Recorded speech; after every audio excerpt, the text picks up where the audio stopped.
Digital hack number 8. 8? 8? I didn't know we're up to 8 already. I know. I was going to say it should be 10 days of striped shirts. Not hats, just striped shirts. They've been washed, I promise. We love stripes. So today's hack is around content creation.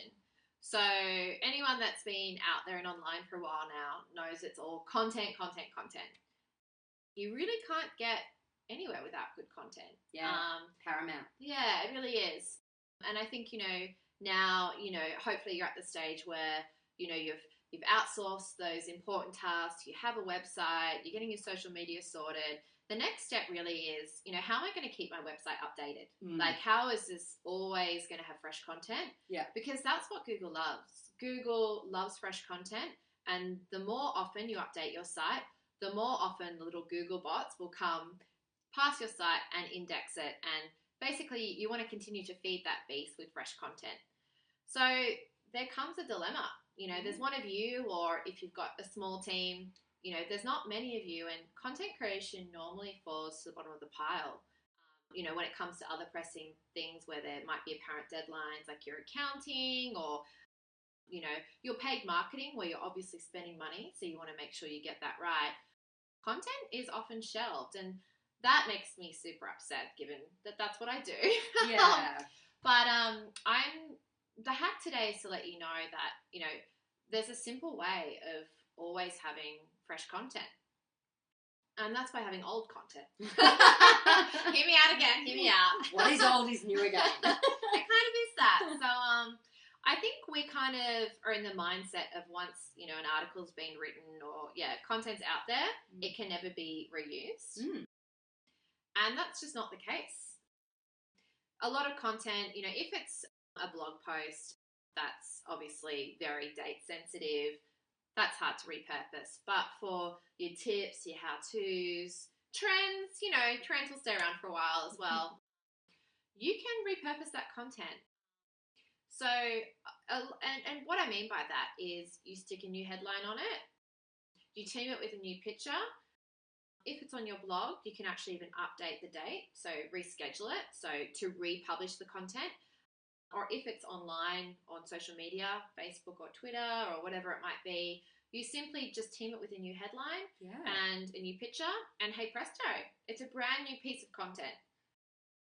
And try not to labour over content. I mean, you could do a quick Google search and add, key messages to your existing content. Yeah. Only 400 words. Do you think that's good enough? I think, look, Google's now starting to love a lot big amounts of content. So, 400 used to be, I've been experimenting recently with about 1,000 words. Wow. But that's, I think to get started, if you can write 400, you're doing well. And that sounds even like a lot, but it's, 4 paragraphs, do you think? Yeah, 4 paragraphs. And then, normally like with content, especially online, people are scanning. So you want to make sure that you chunk it up with some subheadings. And absolutely, people typically read in the F reading pattern. So they scan along the top, then go down the side, in again, and then out. So you want to make sure that if you're changing anything up, it's definitely got to be the headline. Yeah. And so what I would do, the last thing that you want to do is share the same piece of content, has to be different. Week on week. It's just, that can make you look unprofessional and really look like you've got. So then that's when the trick falls over. When there's no plan behind the trick. So, to team with the resharing or repurposing content, you really, really have to have a content schedule. And I've really been passionate about that. So, you should have a nice library of content or continually adding to that. Yeah. And you should only be resharing that every couple of months. Yeah. So you'll get, really what you need is, a bank of 50 or so articles, which you can write over time and then continue to reshare those over and over. And the giants do that, I typically see, a BuzzFeed article reshared.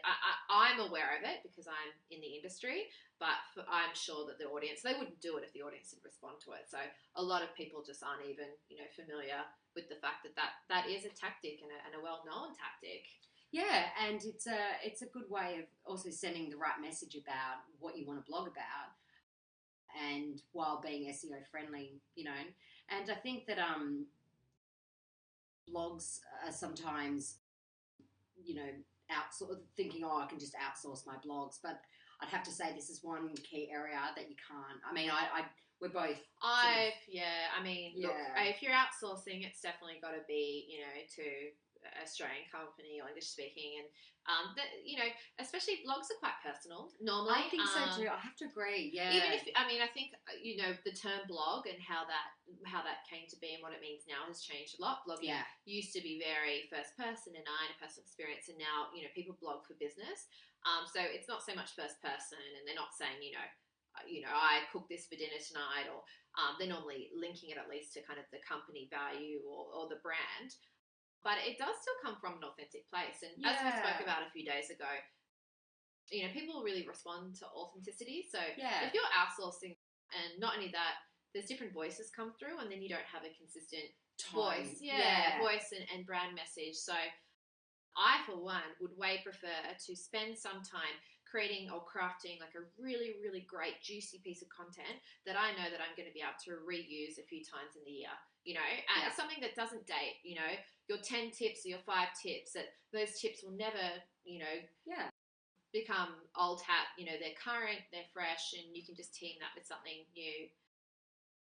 And the other great thing with repurposing content, if you're not just slapping a new, and I don't say slapping, I'm trying to make it sound as easy as it can be to repurpose content, but you can supersize your content as well. So, you recycle a piece of content and you had 7 tips. Chuck 3 extra in there and you've got 10 tips now, What's new in the industry? You haven't had to write, 10 fresh tips. You've merely had to think of 3 extra ones. And no doubt, competitors are possibly writing similar content.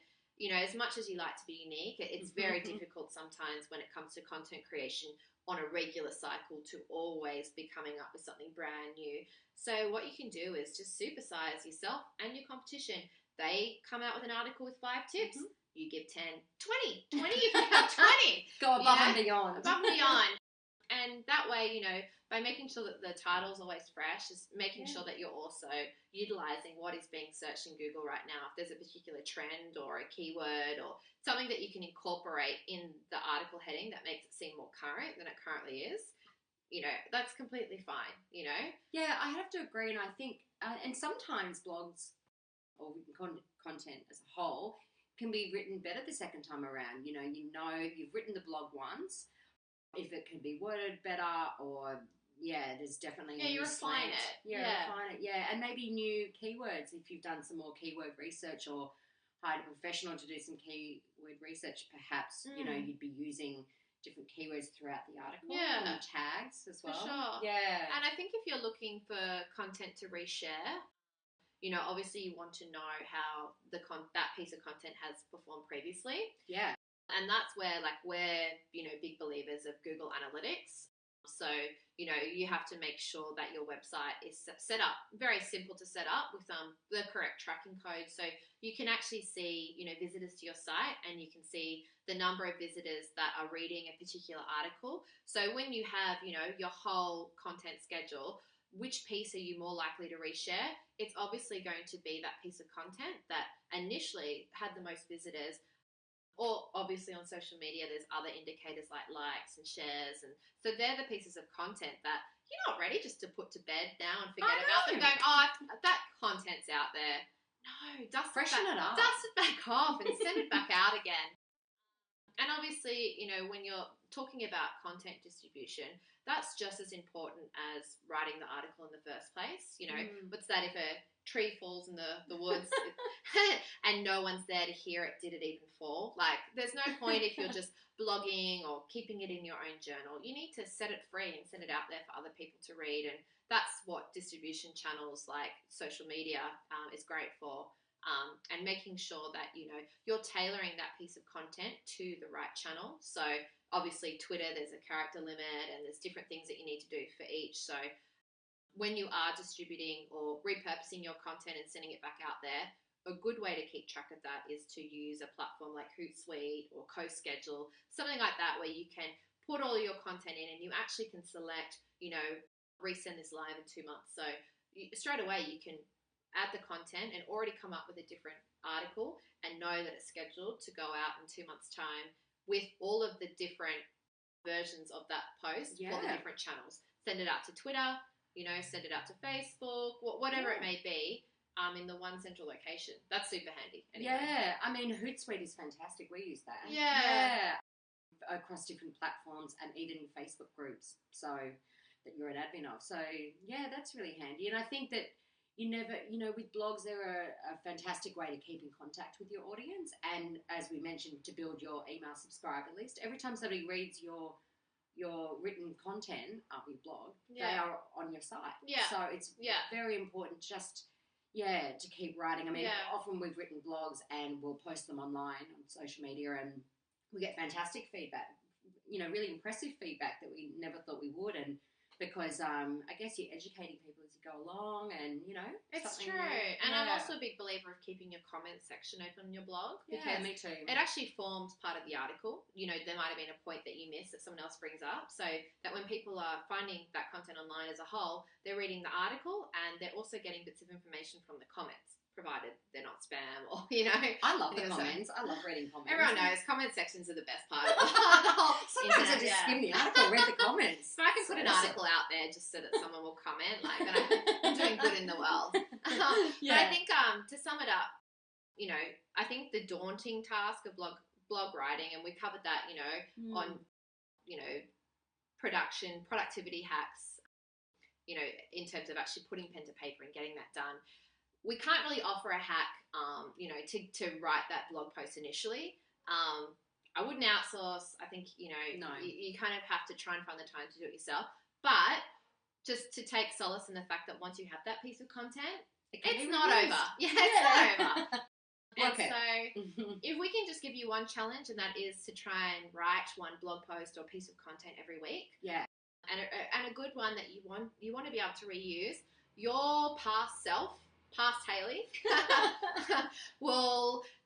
future Hayley will thank past Hayley. But you put all the work in, and then, you free yourself up to move on to other things and other parts of your business, which will need attention as you grow. So I can't kind of emphasize enough how important this part is. When you actually have a bit of time to write some blog posts, just do it and know that it's not in vain and that you'll be able to continue to dine out on that content for a while. Ain't no one gonna know.